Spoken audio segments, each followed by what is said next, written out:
मुल्क की पार्लिमानी तारीख में बेक वक्त एक ही ख़ानदान के सबसे ज़्यादा अफराद मुंतखब असम्बलियों में होने के बाद जरदारी ख़ानदान शरीफ ख़ानदान पर बाजी ले गया।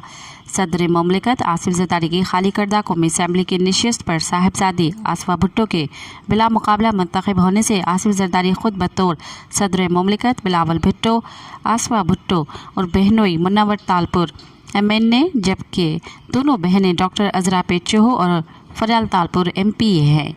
दूसरी तरफ शरीफ ख़ानदान के वज़ीर आज़म शहबाज शरीफ, नवाज शरीफ हमजा शहबाज शरीफ रुकन कौमी असम्बली, जबकि मरियम नवाज वज़ीर आला पंजाब हैं। यूँ ख़ानदान के सबसे ज़्यादा अफराद के MNA या MPA मुंतखब होने के लिहाज से सदर जरदारी का ख़ानदान पहले, जबकि वज़ीर आज़म शरीफ ख़ानदान का दूसरे नंबर पर है। मज़ीद ख़बरन ऐं तफ़सीलात लाइ विज़िट कयो असांजी वेबसाइट www.awamiNewsHD.com ऐं ॾिसंदा रहो अवामी न्यूज़ HD।